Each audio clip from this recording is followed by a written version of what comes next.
Very good morning to all of you. Welcome to the day 3 of the workshop.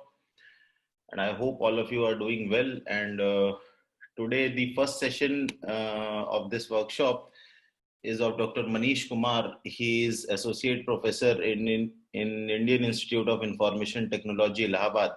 Sorry, Prayagraj now. So, Dr. Kumar has a diverse background. He has extensively worked in the area of wireless sensor networks, IoT, big data analytics, and machine learning and artificial intelligence as well. So, Dr. Kumar is my PhD supervisor as well. So, just to give you a brief background of the workshop, sir. This workshop is being hosted by IIIT Lucknow and University of Essex.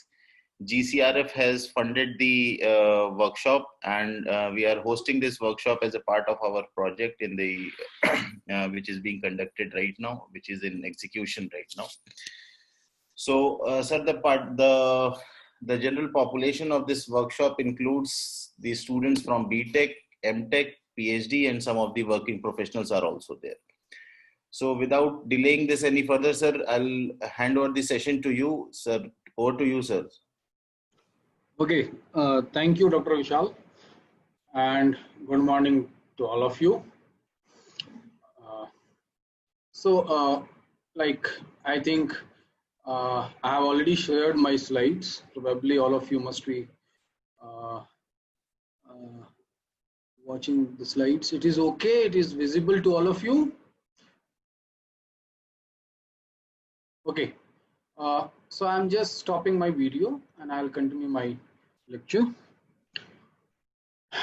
So today we'll be talking about the analysis of big data in IoT environment. Since this workshop is related to IoT and WSN, what my lecture will focus on is we'll introduce slightly on IoT, what is IoT and what is structure of IoT, and then we'll move to big data framework, and then we'll be moving forward for the algorithms, which could be useful for the environment. If you look on IoT, what we call it as Internet of Things, so if you look on IoT process layers, then normally we have 3 layers. The lowest one is edge, where actually things, devices and sensors are there, whereas the next layer is edge computing, which is data element analysis and transformation part takes place. And the layer which we are of interest is the cloud infrastructure, where actually we look for data ingestion, data analysis, applications, and people process. You know that data ingestion means that you are actually trying to store a raw data or whatever data which actually these devices and sensors are sensing it. You are looking to some set of transformations takes place in middle, and then it takes like stored in the cloud infrastructure. So what we are looking like, if you look on the applications areas, then you know that the sensor itself has a wide application, stating from, like, you can say that it's health to maybe military applications, smart homes, smart city, etc. and etc. So where we fall, like when we look for analysis, data analysis, we actually are focusing on data ingestion part and data analysis part. So big data falls here, like data ingestion, and whereas AI, ML, and data mining and all falls in data analysis part. Whereas applications and people are actually those are also like user interface and other things are there. So looking on this, what we assume is that we have huge network of devices or sensors which collects the data of natural phenomena. Maybe like it may be sensors are sensing temperatures, sensors are sensing some images, videos. Devices are kept as like in smart homes, smart cities, where actually we are storing structured and unstructured as well.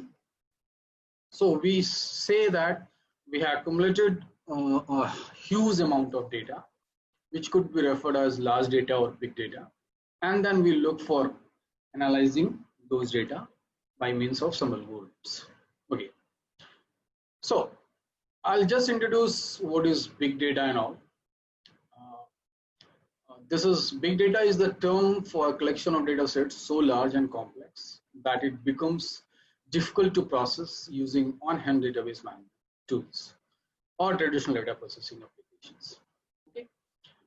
Normally, when the big data was conceptualized, then we were talking about volume, velocity, variety. Then afterwards, we thought of value also. We thought of veracity also. We thought of visualization also. So lot many properties were added and all.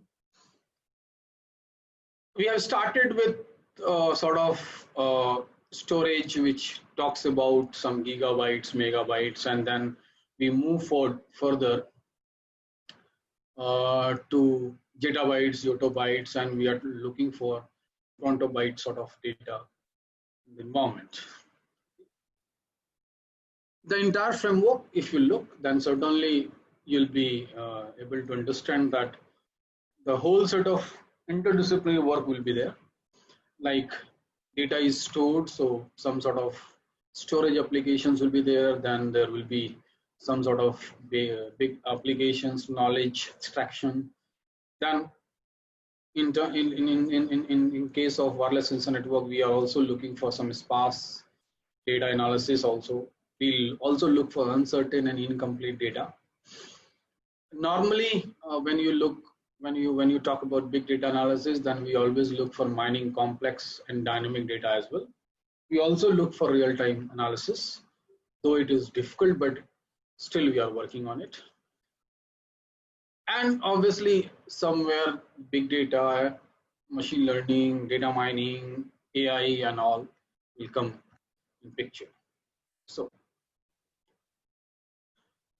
these are the 7 characteristics of big data we can think of. Like velocity. When you talk about velocity, that is what is the data rate, how fast data rate is. Volume, that means you are looking for huge volume. And variety, value, veracity, variability, visualizations, all these characteristics we look for. Not necessarily that all the characteristics will be in one form of data. It might be in another form of data also, another set of data also. Mostly velocity, volume, and variety we look for, and then others are actually coming in a derived manner. If you look for velocity, then some examples which are just collected from net, that though it is not recent, almost 2.5 million queries on Google are performed. Around 20 million photos are viewed. You can see that every minute we upload 100 hours of video on YouTube. Like in today, like if you look for today, and then it might be more. Every minute over 200 million emails are sent, and in a minute maybe you can say 300,000 tweets are sent. So you can actually just see that how fast the data is coming, and data is actually growing. Volume, obviously, what you talk about is you are talking about something like zettabytes or more. People are looking for quantobytes and all. So what is the task of big data? Is to convert such data into valuable information. That is what we look for. Obviously, it is generated by machine networks, human interactions on social media, and volume of data to be analyzed is massive in nature. Another example of volume is if you look for Airbus, that you'll be surprised that Airbus generates 10 TB of data every 30 minutes, and about 640 terabytes is generated in one flight only. So you can think of how huge the data is generating in the environment. Another example, self-driving cars will generate 2 petabytes for data every year. Obviously, if we look for prediction, the amount of data in the world will double every 2 years. Like it may be more even. So it says that by end of 2020, we will have 50 times the amount of data as that we had in 2011. So massive data. We are actually drowning in data, and we look for analysis because we look for knowledge out of it. What does it mean by variety when you talk about? It refers to the different types of data we can now use. Obviously, you can say that previously we were using structured data, which actually fitted in columns and rows, like for example, database, spreadsheets, and other. We talk about actually we're talking about value. So what the big data we look for is of no good unless we can turn it into value. Like companies are starting to generate amazing value from their big data, discovering a consumer preference or sentiment, like you may be having making a relevant offer by location, identifying a piece of equipment that is about to fail. So such examples we look for. We have some real big data challenges also, like learning to ask the right questions, recognizing patterns, making informed assumptions, predicting behaviors, and all. So what we actually look for is that out of the raw data which we are storing in terms of big data, we try to convert, or you try to actually analyze data in a form that we can get some value out of it. Okay. What is veracity when you look for? The question is, are the results meaningful for the given problem space? Like especially in automated decision making where no human is involved anymore, you need to be sure that both the data and the analysis are correct. So actually it's about data quality and understandability. Okay. Variability is very unique thing. Like you can see that one example, that say you have bakery that sells 10 different breads. That is variety. That means you are selling 10 different types of breads.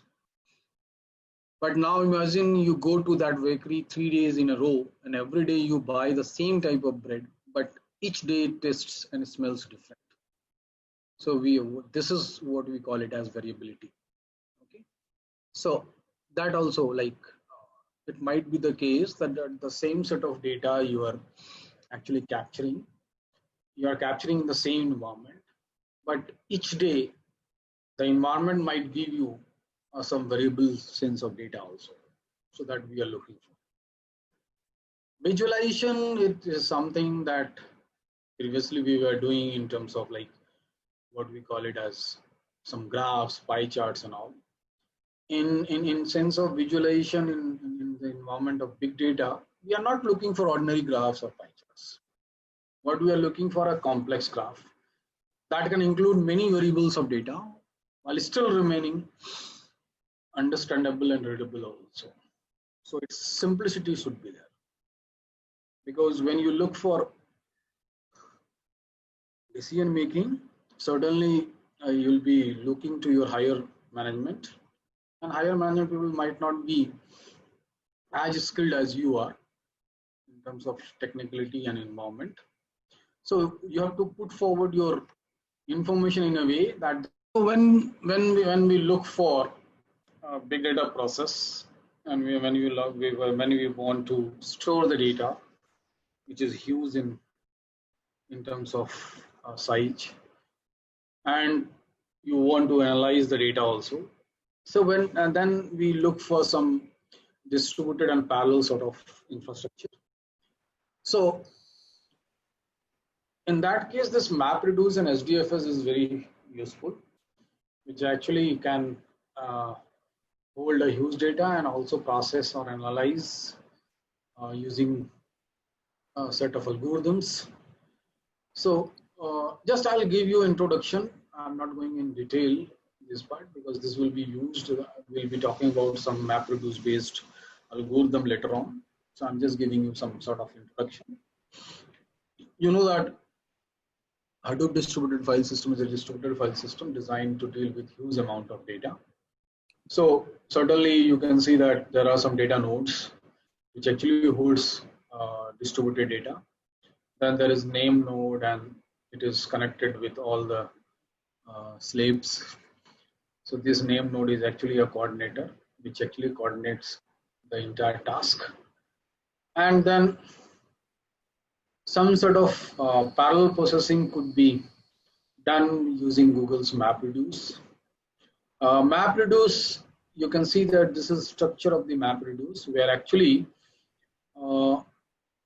these are mappers. There may be n number of mappers, and then there is some sort of reducer also. Reducer could be one or more than one as well. And then the splitted data or distributed data, or say D is your data, then I can split data D into D1, D2, D3, and I can put in these splits. Then mappers will actually parallelly will process those data and then forward the intermediate results for merging.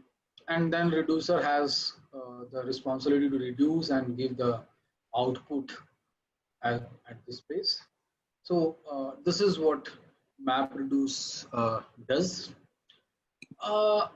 As far as implementation is concerned, this could be done on one single system also, and this could be done on, you can say that it's a cluster of system also, depending upon that how much data you want to process. And this is very effective and widely used in analyzing the big data. The question is who uses Hadoop? Then there are so many. This is not exhaustive in nature. So there are so many companies, so many applications which are running in now, and they are using this Hadoop and MapReduce. Then later on, it has the Spark has come and it has impact and some sort of overcoming the what you can say limitation of MapReduce, because when you look for MapReduce is slower than Spark. Sometimes we say that MapReduce is a bear, whereas Spark is a leopard. So you can see that Spark can run 100 times faster in memory and 10 times faster on disk compared to MapReduce. Spark is used to sort 100 terabytes of data 3 times faster than Hadoop MapReduce on 1/10 of the machine. So this sort of improvement Spark can do. But we always remember then you have to, when you have smaller sort of data which you look to analyze, then Spark is good enough. Smaller in the sense that means it should be big data itself, but is not as big like that. So you can operate terabytes or something, petabytes sort of thing. But when you go beyond that, then MapReduce will always be preferable. So Spark is faster on machine learning applications such as Naïve and K-means algorithm. Now, when you look for like analyzing the data, then you look for mining algorithms. And you know that when we look for mining algorithms, then we talk about association mining, then we talk about classification, clustering, and there are hundreds and more than that also algorithms are available And the most difficult part, or most actually important issue with the user, is that looking on the data and its properties, then choosing an efficient algorithm is a big task. Uh, the reason is that within one category of algorithms, there are again you can say many algorithms are available, out of which you have to select one or two. Certainly, you cannot execute all the algorithms, and you can certainly it is best that you execute all the algorithms and you compare the results, and then you can optimize it, and then say you can say that this is the best algorithm I can go for. But it involves a huge cost. Certainly, in all environments, you cannot do that. As far as the classification and clustering is concerned, the difference is that the classification is referred as supervised learning, whereas clustering referred as unsupervised learning. The reason is very simple, that in case of classification, when you consider the data, classes should be known, whereas in clustering, it is not required. Without class labels also we can work. And as you know that obviously clustering, when you look for, since classes are not known, so you look for natural classification and clustering of the data, then your target is that you always try to maximize the intercluster distance, or whereas you try to minimize the intracluster distance.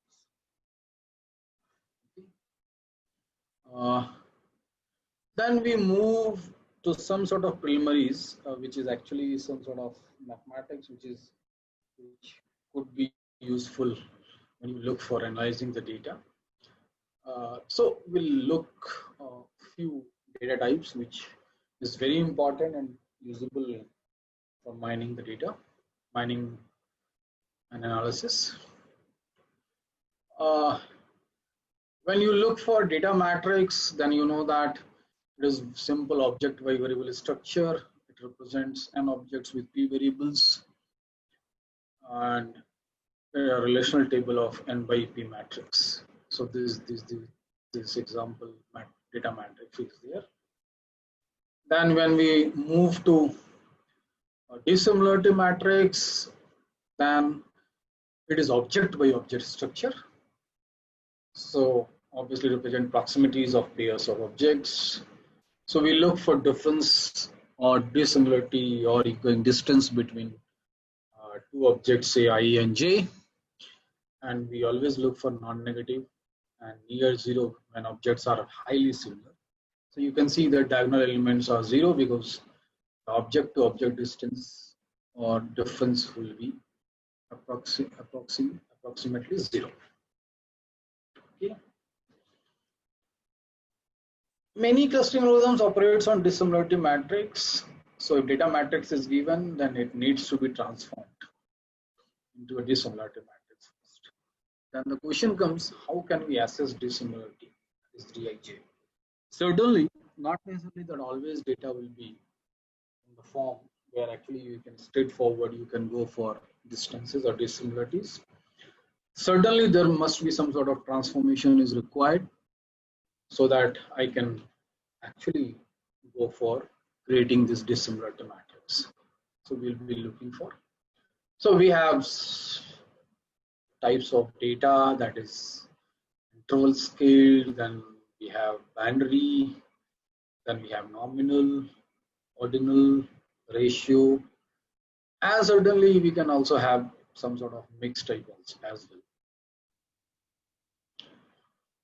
Interval scaled is when you look for, like when we look for weight, height, latitude and longitude coordinates, temperature, etc.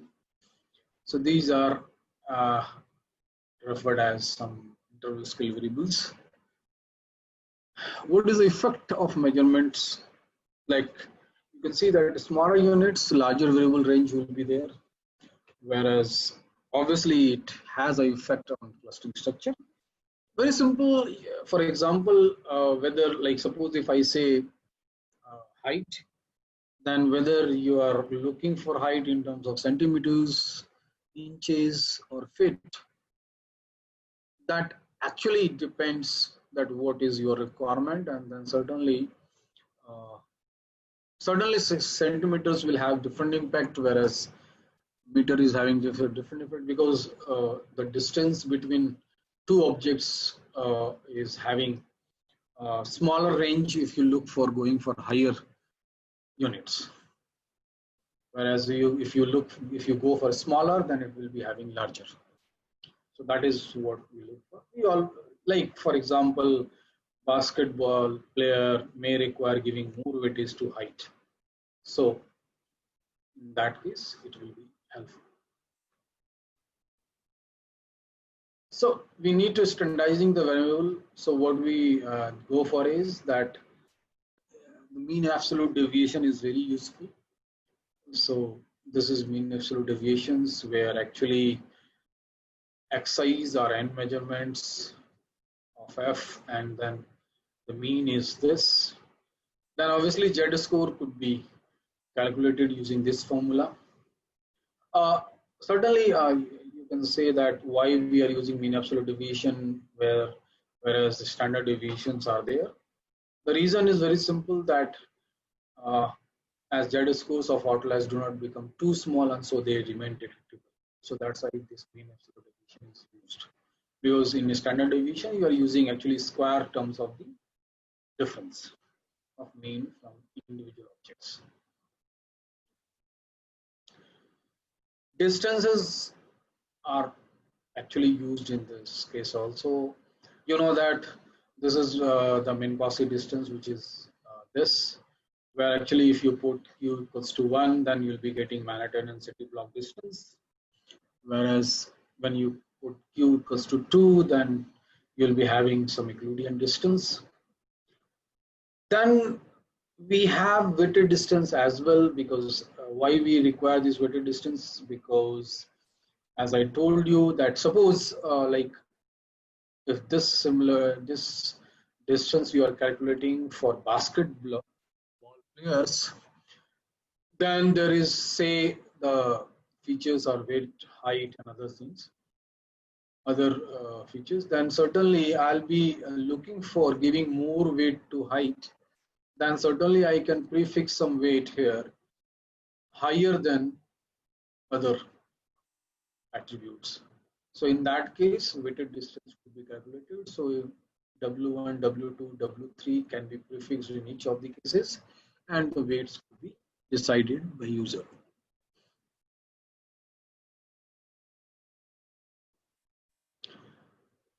This is something very much well aware, that it should be non-negative.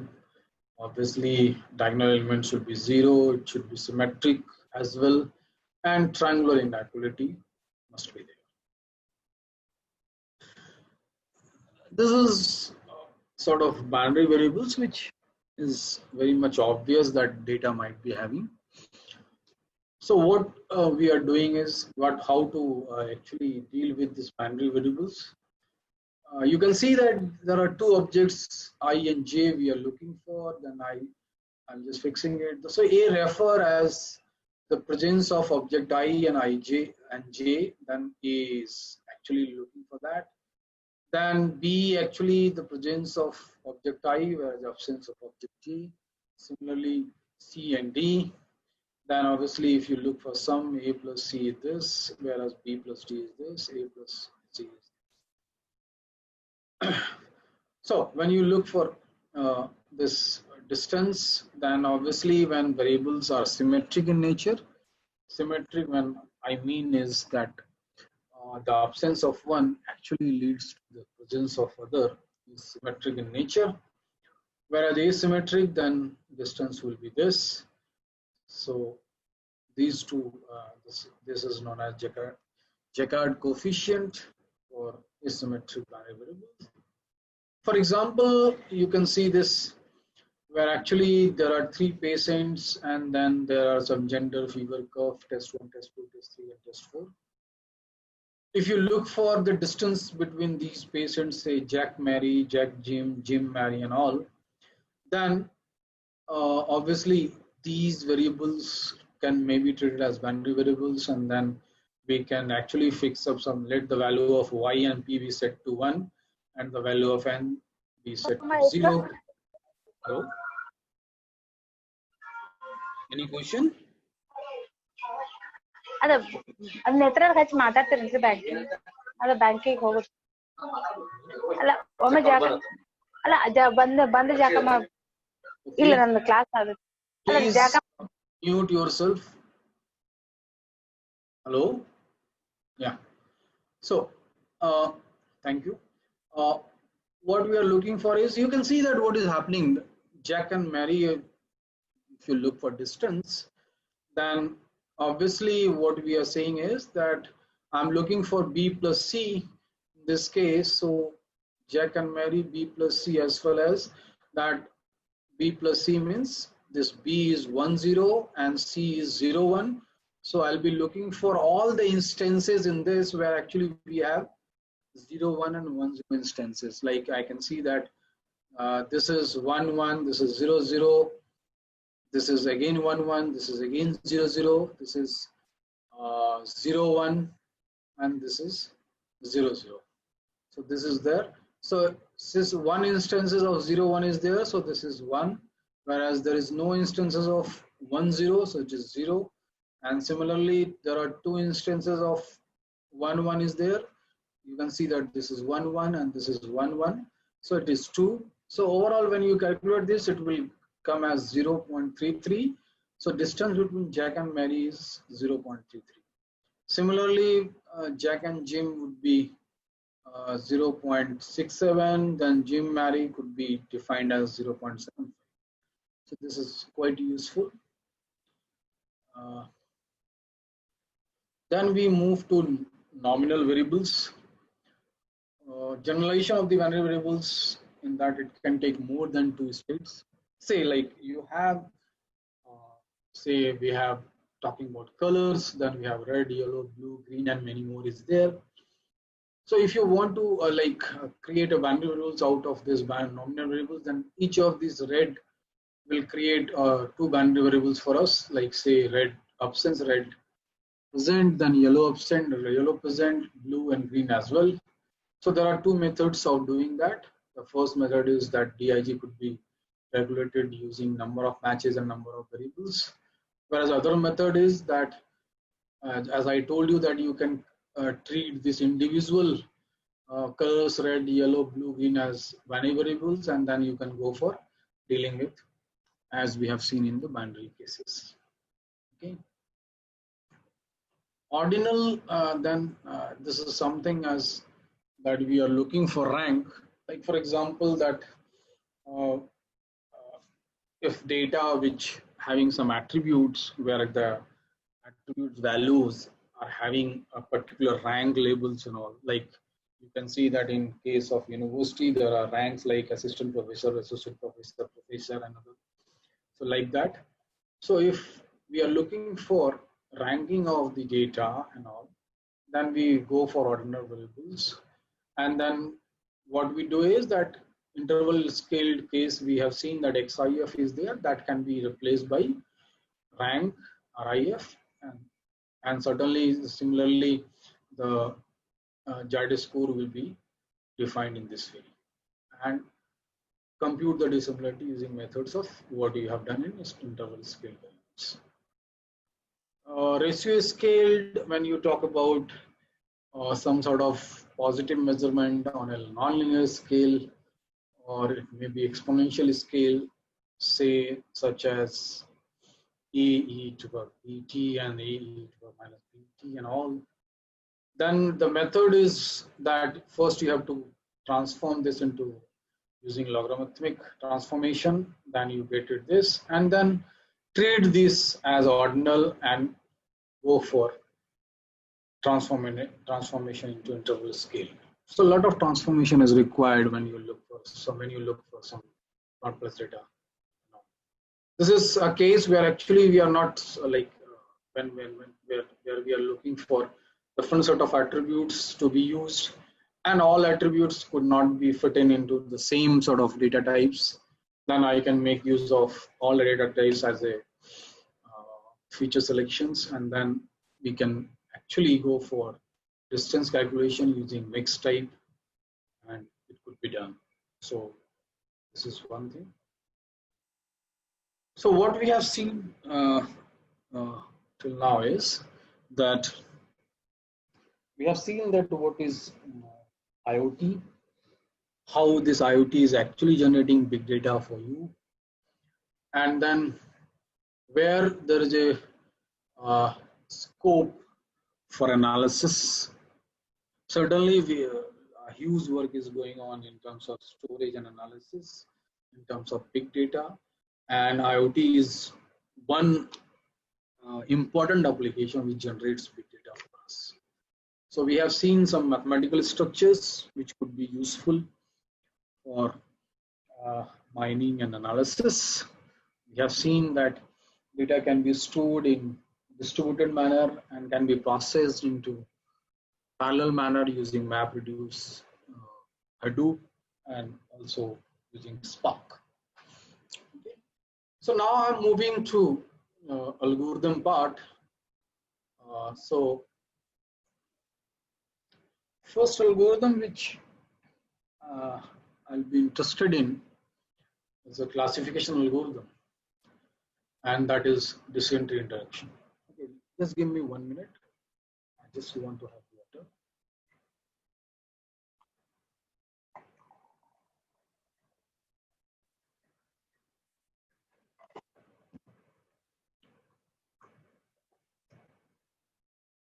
Okay. So dysentery is most effective algorithm, and it is widely used. This is one example of data where actually this is a very famous example, and it is actually taken from one book by data mining by Hanen Campbell. What you look for is that whether the person is buying computer or not. So this is my class that whether a person having age, income, student, credit rating, whether goes for buying a computer or not. So we have two classes: buying computer, yes and no.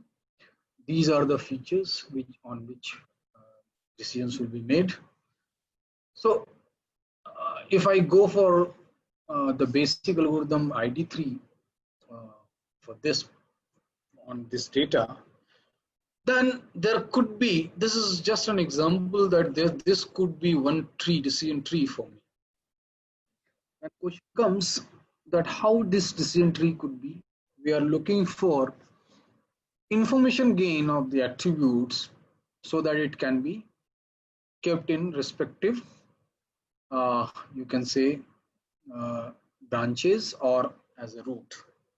So the most having higher or maximum information gain could be my root attribute, whereas based on the splitting criteria, you can see that once age is selected as root, then splitting criteria is less than equals to 30, then 31 to 40, and greater than 40, which is already present in the data itself. So 3 branches could be created, and the entire data set will be split into 3. So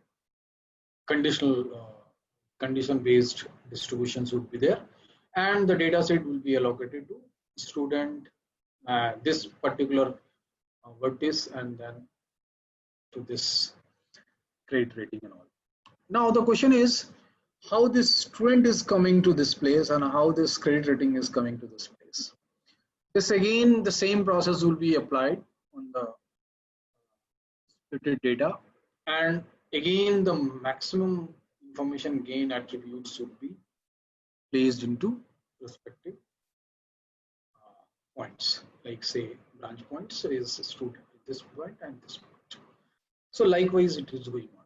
So certainly we need some structure, we need some sort of statistical foundation where actually I can have some information gain out of the attribute, and then obviously we can split the attribute, then we can again go for finding out the information gain of the rest of the attributes as well.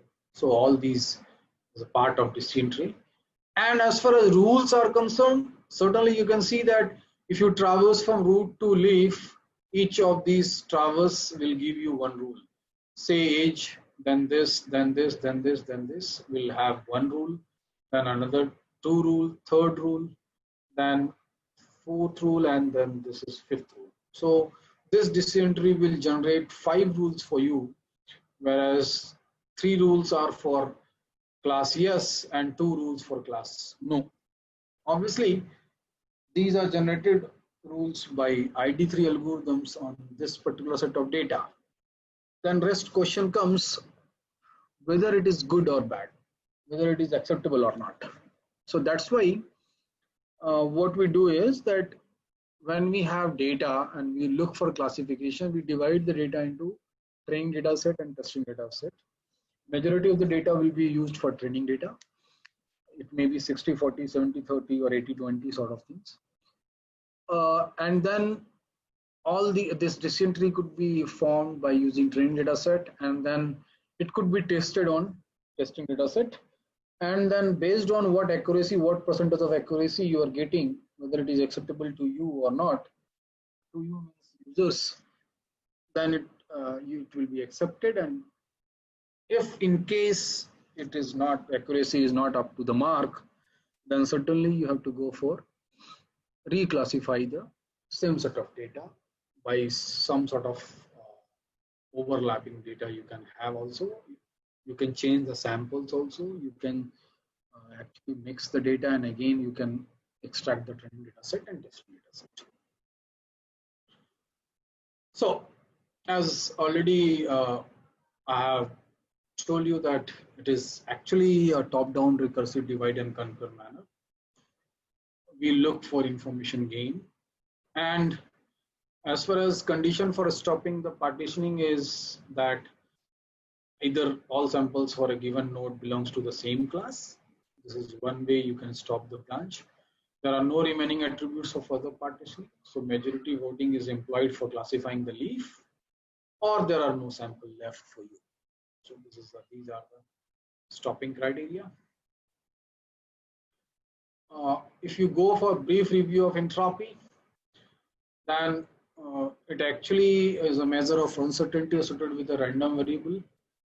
So for a discrete random variable, y taking m distinct values, so it can be summation of pi log pi, where pi is actually the probability that y is taking the yi. The interpretation, if we have higher entropy, then higher uncertainty will be there, whereas we have lower entropy, then there will be a lower uncertainty. As far as conditional entropy is concerned, that is certainly you can have hy by x, where actually you look for ex hy by x, x takes the value small x. So this is what it is. So when you look for information gain in case of ID3 or C4.5, then what is certainly what we look for is that the attribute with highest information gain. So pi with the probability that an arbitrary tuple in D belongs to class CID. So it is estimated by CID by D. So your info D will be this, whereas when you after splitting A in B partitions, like in previous case, you have seen that age is divided into 3 partitions, so that could be used, and then it can be calculated using this formula. Then the information gain by branching on attribute A can be calculated using gain A of info D minus info of attribute A. So this is something.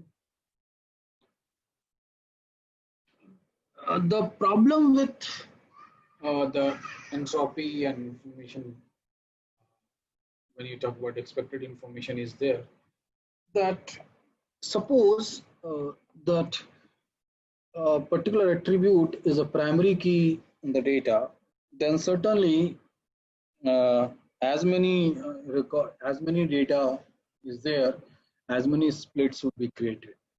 In that case, it will create problem in information gain calculation, because certainly for each of the partitions only single data will be there, and it will generate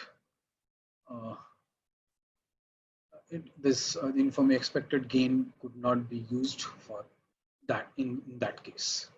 So what we do is, then certainly there is some by this C4.5 is actually a successor of ID3, which uses gain ratio to overcome this problem.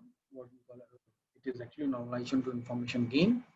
So this particular formula is used for that, and the gain ratio of A will be calculated with this gain of A and split info of A, and attribute with maximum gain ratio will be selected as splitting attributes. So actually what I mean is that this particular decision tree could be made, it could be ID3 or C4.5, or it may be CART. So classification and regression tree CART is referring as. So depending upon that, what type of the attributes is, you may use expected information gain, or you may use gain ratio, or in case of CART, what we are looking for is that we try to reduce the impurity in the data. So it is so Gini index is used in this case, and this Gini index is having this formula where Pj is the relative frequency of class J in D, and then when you split, then this formula will be used for generating splitting Gini on attribute A, and then this will be generated, which is actually reduction in impurity, and the attributes provide the smallest this or the largest reduction in impurity chosen to split them. Okay, so that is what we do it. This is used in CART and IBM Miner. If you compare these selection measures, then you'll find that actually information gain is biased towards multivalent attributes, whereas gain ratio tends to prefer unbalanced splits is much smaller than the others. Whereas in Gini index, it is biased again with multiple attributes, and certainly has difficulty when number of classes is large. So it might not be useful in that case. So it tends to favor test that results in equal size partitions and purity in both partitions. So that is what. Next is what we call it as a probabilistic classification. So Bayesian classification is based on Bayes theorem, which is a very famous algorithm, and Naïve based classification is very simple algorithm, and with some assumptions that what we look for is there is class independence assumptions is there. So it actually performs probabilistic prediction and predicts class membership probabilities for you. It is incremental, that when actually the moment the training data sample is classified, it can be added into the data set, and further it can be used for the next iteration as well. Bayes theorem basics, you know that if you look for total probability theorem, then this is there, and then Bayes theorem is this, where actually this can be written in this form also. Obviously, X be a data sample, that means you are looking for evidences, that is class level is unknown. So, and let H be a hypothesis that X belongs to class C. So this is what we look for. So our actually the aim is to classify to determine that PH by X. That means sample is given, then what sort of hypothesis is holding out there. So hypothesis means that you can say that X belongs to class C1, X belongs to class C2, or X can belongs to class C and also. So in that case, you have to find out that all PCIs by XIs. So PH is a prior probability. So obviously the initial probability, then for example, X will buy computer regardless of age and income. So I'm just looking for class probability in this case. Then Px by H, the probability of observing the sample X given that the hypothesis holds. Example, given that X will buy computer, the probability that X is within the age of 31-40, medium income. So you look for that probability. So when we go for prediction based on Bayes theorem, then obviously what we are looking for is that predict X belongs to Ci. If the probability, this is the PCI by X is the highest among all, the PCK by X for all the K classes. Okay, so this is optimization problem, and what we do is that you can see that let D be a training set of tuples and their associated class labels, and each tuple is represented by an n-dimensional attribute vector. Say this. Suppose there are m classes, so we have m classes. Now, classification is to derive the maximum posterior, that maximal PCI by X. That means given sample X, class is unknown in this. So we are just trying to predict what classes this sample will fall. That is what we look for. So using this, and then obviously what we are looking for is this. Px by Ci's and PCIs should be maximized, because that will decide, giving sample X, what would be the class. So these two probabilities could be defined. Obviously, this holds a conditional probability, then it is very difficult if you have a dependency between attributes. So what we assume is that attributes are conditionally independent. So that actually is in computation.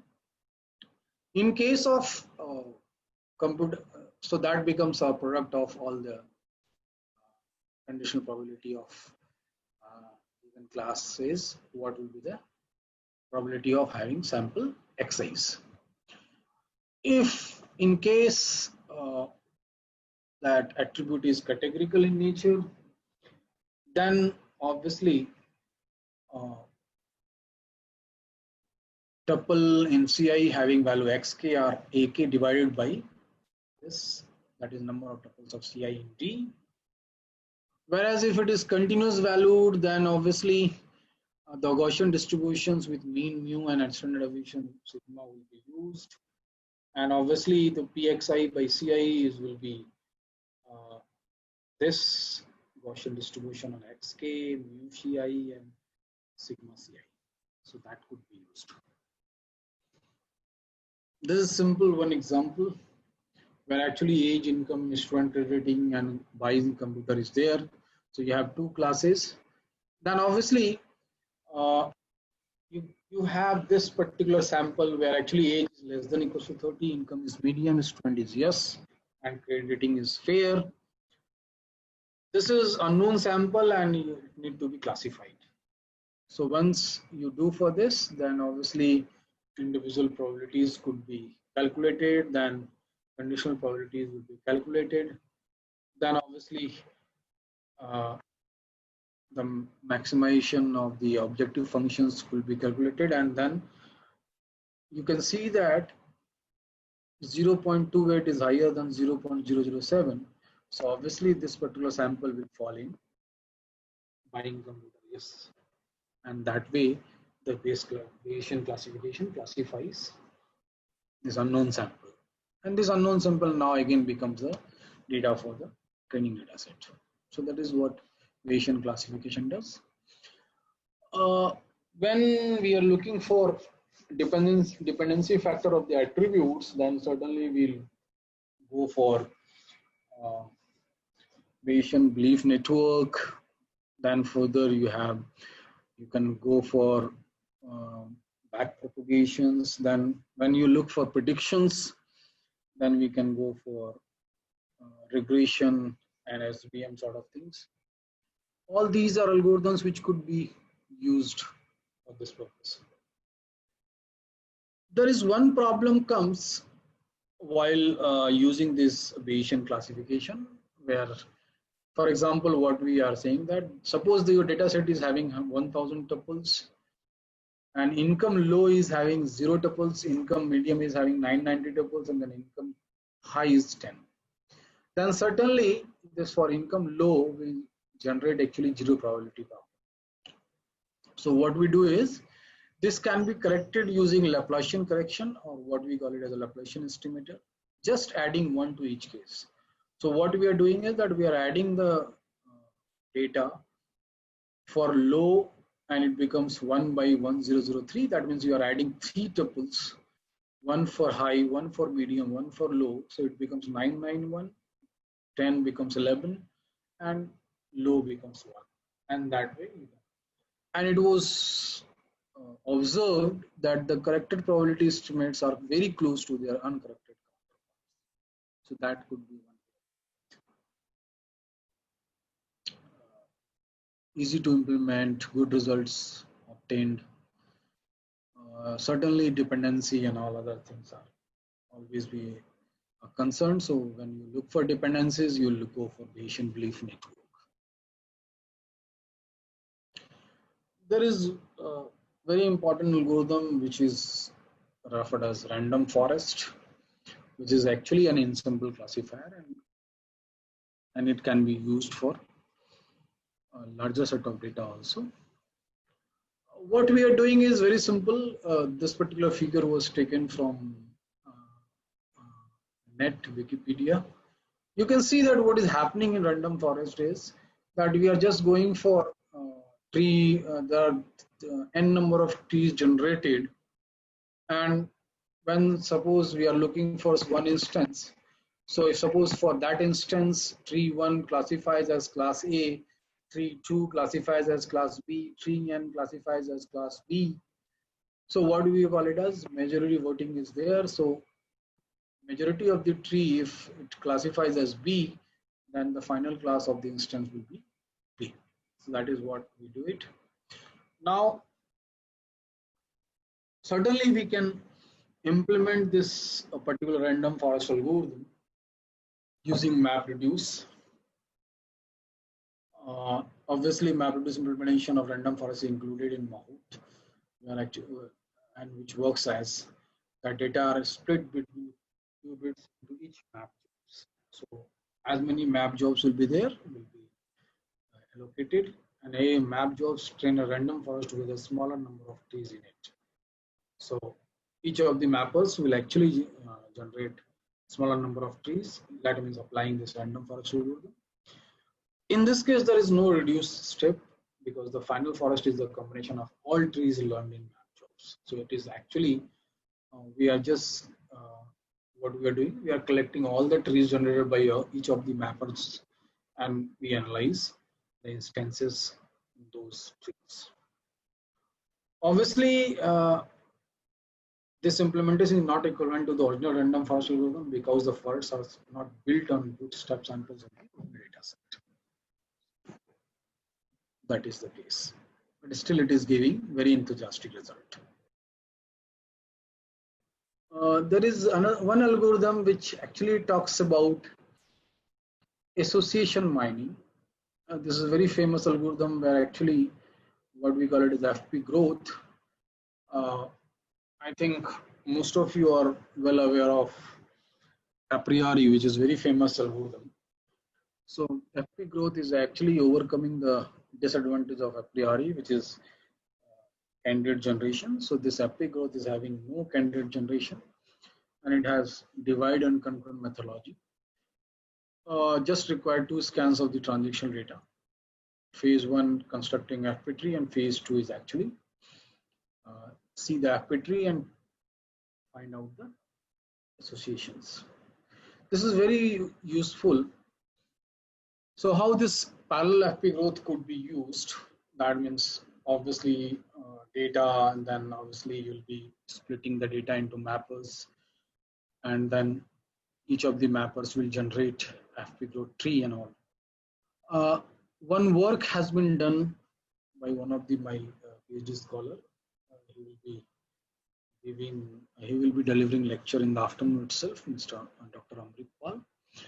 What he has done is that actually we have done that how this pattern mining could be done in terms of distributed data set, which is in large in nature. So this PMLDD algorithm, it actually uses exactly 2 MapReduce iterations is used and 2 database scans are required only, and it can give you the result. So for example, obviously these are the details where actually how this mappers introducers will be located, and then each of the processes generates items and their distributions from the available partitions, and each of the mappers will generate their own FP tree, and then one of the mappers will be responsible for combining this FP tree. For example, if you look for this is generic one example where actually you can see that this is the data, some transaction data where items are bought and these are transactions IDs. First of all, what you do is that in terms of frequencies, minimum support criteria, what we do is that only frequent item sets will be considered and it will be ordered in decreasing order of the frequencies. So you can see that FCA, BMP is actually in a decreasing order of the frequencies, and so ignoring the non-frequent items, I'm just ordering the items. So this is ordered set of items individually, individual transactions. Now using this, you are making this FP tree. This is very simple that you can actually scan this.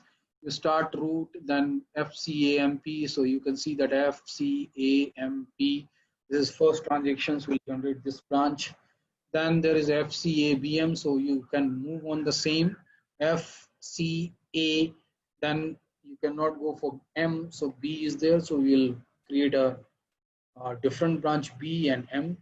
Similarly FB, so you can go for F this. So obviously the count will increase. In first case F is 1, in second transaction F becomes 2, in third transaction F becomes 3, so FB is there, and you can see that fifth transaction when you go for F becomes 4. So this actually it actually shows the frequency of the items.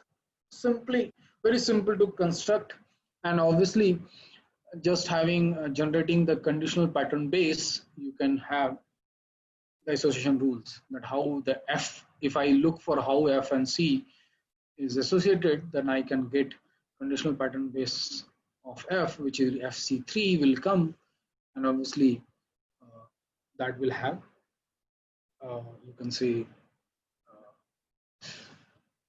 accuracy level higher than other associations. So this is what MapReduce based implementation of the FP growth. You can see that this is what transition D is there. Then what we did is that we have splitted this data into D1, D2, and D3, and obviously these two transitions are part of D1, then D2, then D3, and then each of the mappers will generate their own FP tree. Now what we do is that you can, in first case, what we are doing is that this second and third tree will be merged and it will generate this tree, then again this tree and this first tree will be merged and will generate this tree. So this is a final FP growth tree, and just scanning this tree will generate the association out of it. So this is very much effective, and we have compared with 3 good algorithms, and what we found is that we have better performance as compared to other algorithms. You look for clustering all the data points using distance formula, and then this will be repetitive and iterative in nature till in 2 iterations there is no change in clusters, then we'll stop the algorithm, and then whatever classes or whatever clusters you are getting is the final clusters. Like in this case, we are getting this cluster 1 and cluster 2, and this is what, and the final centroid mean will be this. In each of the iterations, the mean will be calculated based on the data points, which is in the respective clusters. So this is what k-means is. Now the question is how it will be implemented in case of map reduce, because if you, in case you are handling a big data, and then k, as you are aware of that, k-means is not good for larger data set, because, and if in case of noise, the k-means is having a bad performance as well, because means could be biased towards the noise. So to make this to make this k-means applicable on larger data set, certainly it can be implemented using MapReduce framework. So obviously we can distribute the data into n partitions, and then each of the mappers will execute k-means individually in the individual systems. Then these all centroids will be forwarded to the reducer. Then the reducer has the work to find out a common centroids, so that it can be given back to the mappers for the next iteration. Be careful, because you cannot execute the entire k-means iterations in mappers at one go, because in that case, when you are looking for merging the clusters of individual mappers, you cannot. So for merging the clusters from the individual mappers, it requires that the centroid should be common for each of the mappers. So that's why this reducer has the work to do that. What we are doing at the individual mappers can generate different centroids, and then those centroids will be merged and will be generated a global centroids. And in each iteration, these global centroids will be forwarded back to the mappers for next iterations. So in this way, it will go on, and at last, when certainly there is no changes in cluster points, then certainly it will stop. And since all the mappers are having common centroid points, so with common centroid points, the clusters are actually merged, and you'll get the final cluster out of the big data you're looking for. So this is k-means using MapReduce.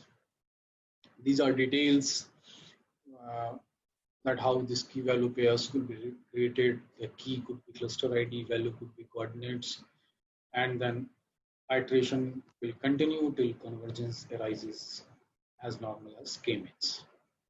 So this is very effective in nature. Another algorithm which is very useful in larger applications, which is known as DB scan. This is a density based algorithm. So this is this algorithm works on the few preliminaries which you can see, that there are two things which actually is the user defined, is the, what do we call it as, epsilon distance and minimum points criteria.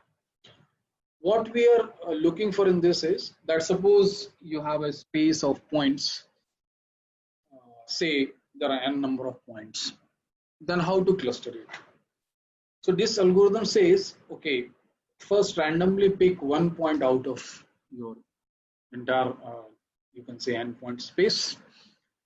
So then from that point, you decide your epsilon distance, and then within this epsilon distance, you can create a circle, and then if within that circle, just see that how many points is falling.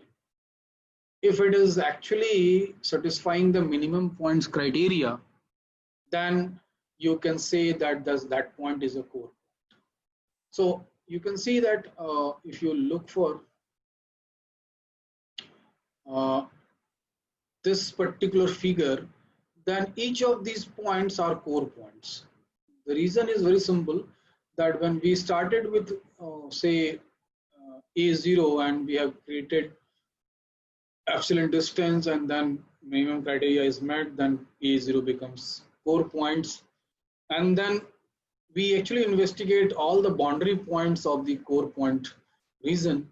And then if boundary points become another core points for me, so that will be included in that same cluster, and likewise this cluster will grow in an arbitrary shape also.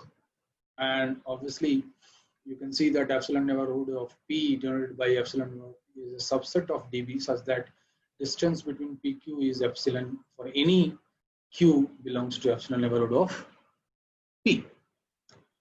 Obviously we look for this particular conditions to define the P as core point.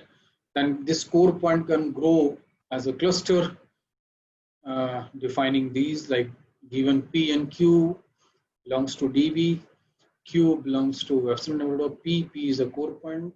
Then we say that Q is directly density reachable from P, and when Q is density reachable from P, if there is a sequence of points where P1, P2, Pn, such that if you look for P as P1 and Q as Q1, and each Pi plus 1 is directly density reachable from P.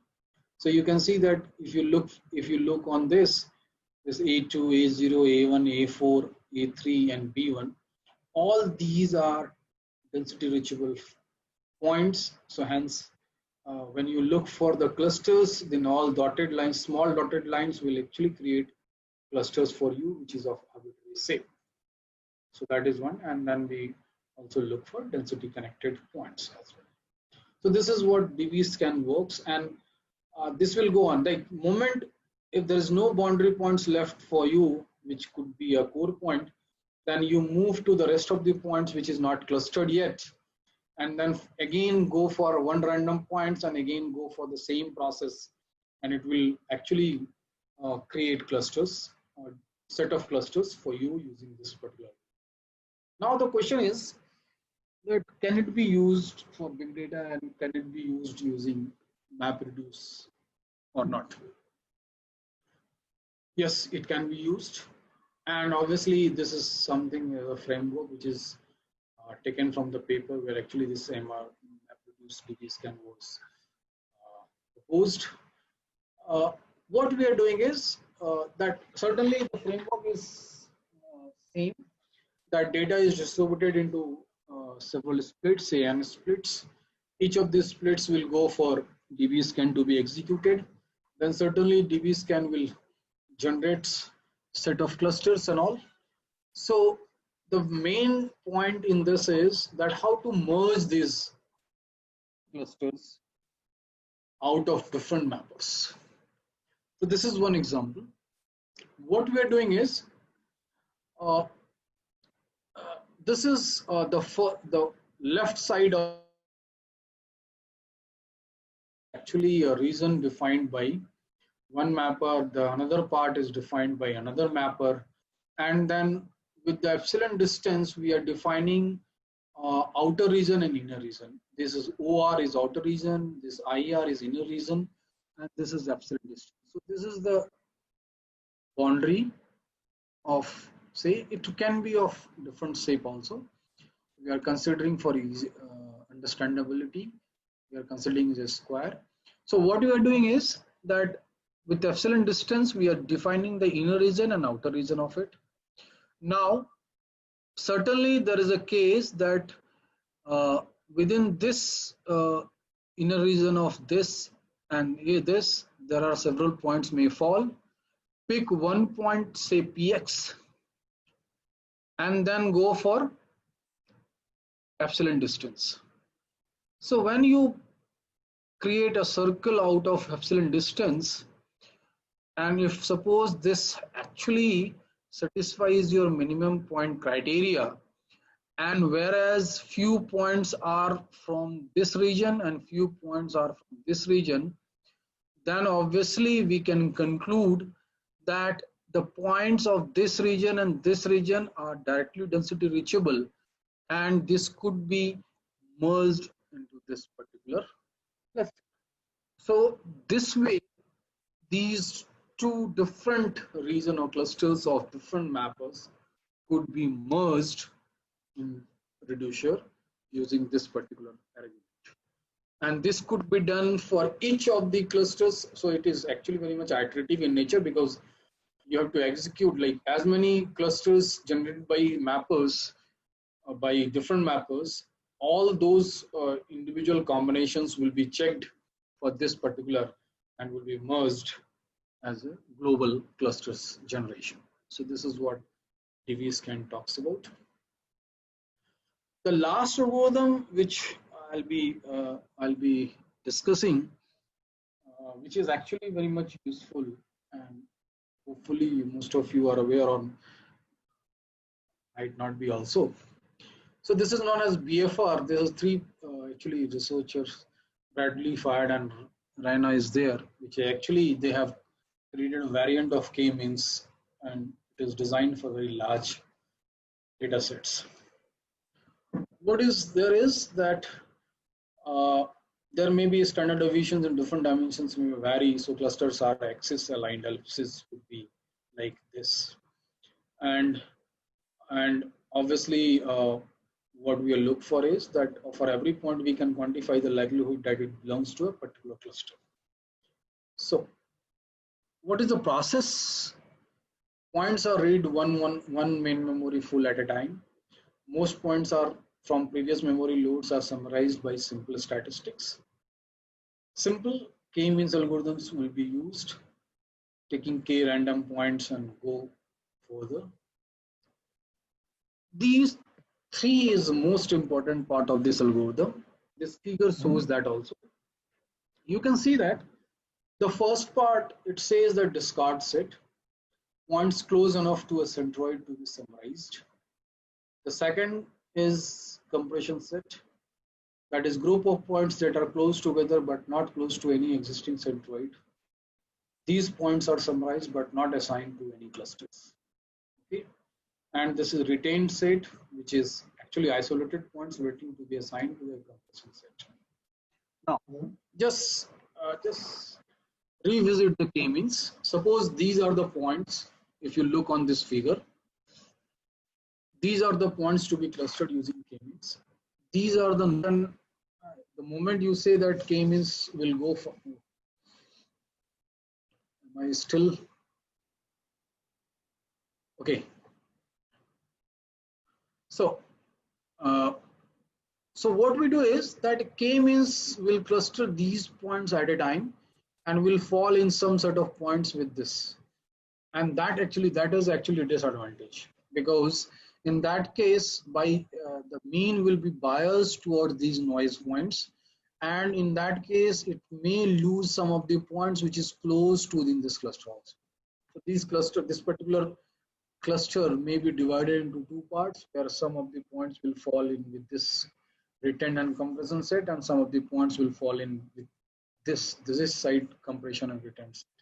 So BFR algorithm actually handle this situation.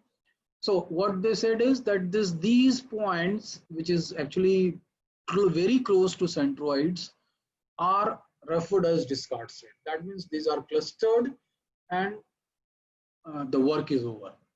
Now there are set of points which is actually dense, not as compared to this discard set, but there are few points falling in this compression set, and they are so these set of points will be referred as compression set points. And then there are some points which are isolated points, which could be treated as retained set points. Now the next part is that how to cluster these compression set. So you might be having multiple clusters which is dense enough. Now we start looking on investigating these compression sets. Then we compare the distance between these compression set with existing discard set, and the closest will win.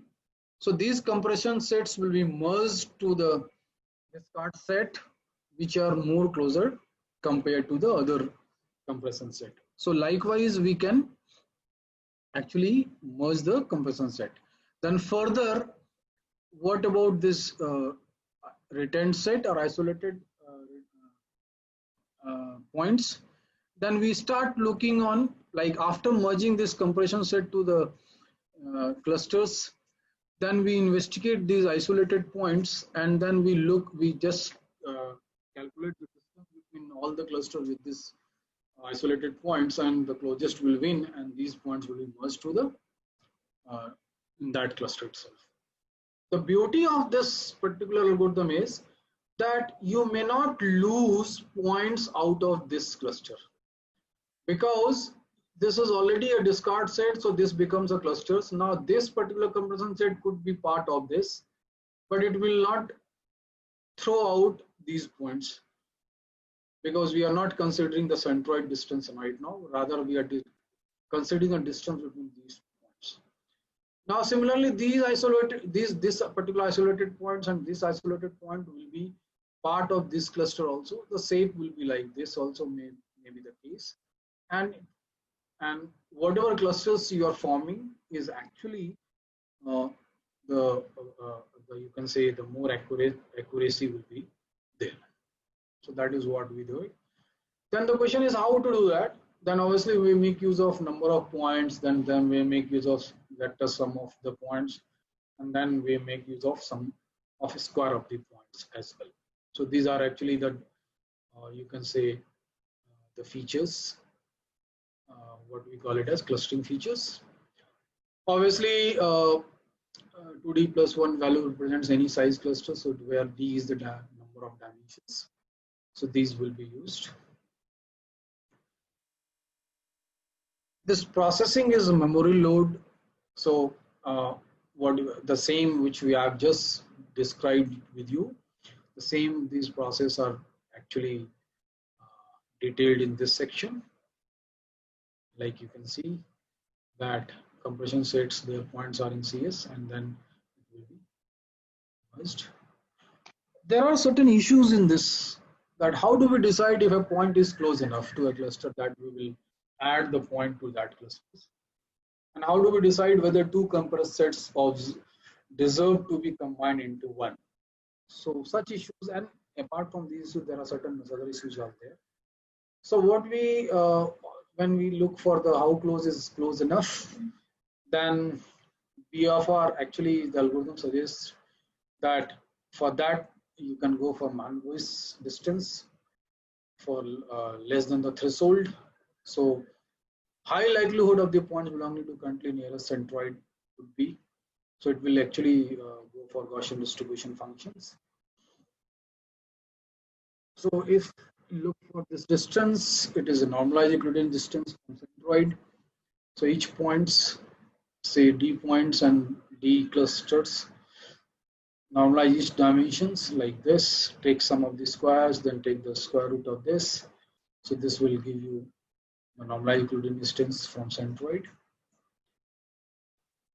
The observation which BFR actually holds is that if clusters are normally distributed in D dimensions, then after transformation, one standard deviation, that is root D, that is 68% of the points of the cluster will have a Mann-Lewis distance less than root of D. So that is what they. So accept a point for a cluster if its MD is less than some threshold. So that part you can use. If you look for this, then you will find that this is a normal uniformly distributed points in Euclidean distance. So it is this, then normally distributed points in Euclidean distance. And then when you look for Mann-Lewis distance, then you will find that it is giving contours or equidistance points from the origin. So that is what we can do that. So then again, the issue is should two CS clusters, compressor cluster be combined? Then obviously you have to compute the variance of the combined subclusters, then combine if the combined variance is below some threshold. Many alternatives, you can treat dimensions differently or consider density also. That could be part of that. It depends that what sort of data you have and what sort of data you are looking for clustering. So that is what. At the end, when you look for research issues, certainly the list is not exhaustive, very indicative in nature. Because when you look for IoT or say wireless sensor network, you look for cloud infrastructure where actually you are holding a huge data and all. So obviously, applicability of the algorithms for big data analysis is a big issue in that.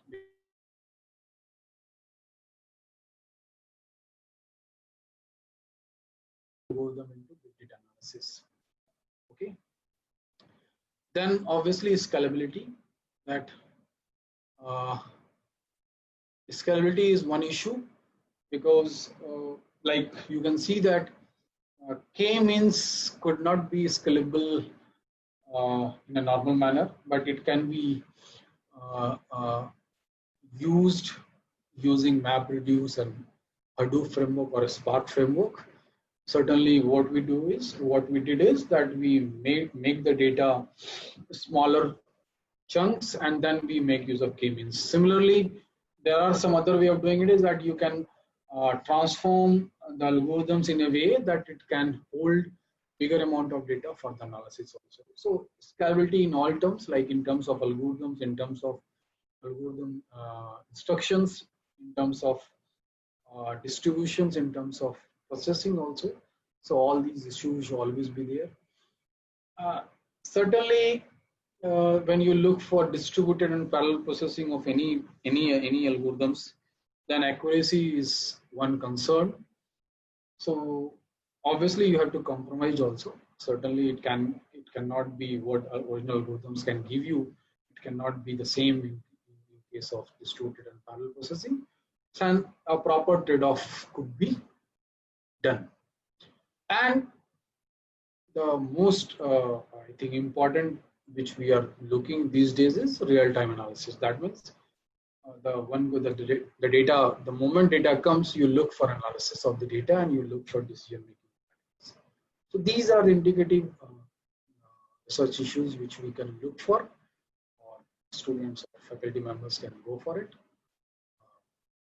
If any feedbacks, you can actually email to me.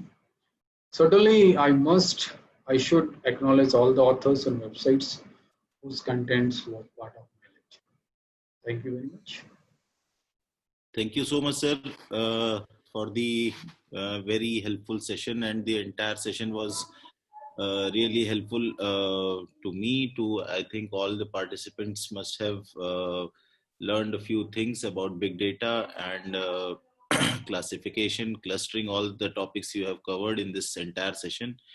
They were very insightful. So now, sir, I would request all the participants or any participant who has any query, they can raise their hands and I'll one by one call their names, and if they can ask questions. Participants, please.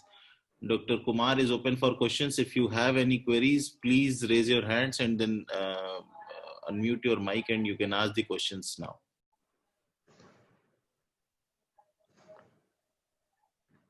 Okay, then I guess, sir, that will be all for today's session. Thank you so much, sir, for giving this wonderful talk.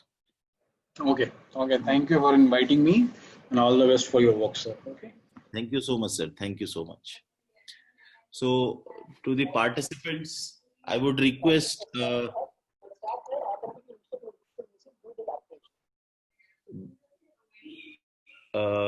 someone was saying something. The voice is not clear. Do alteration with the software. The software will instruct the physical method to do the update. So nothing is possible in Java. So, okay, sorry, there was a bit interruption from someone's mic was open.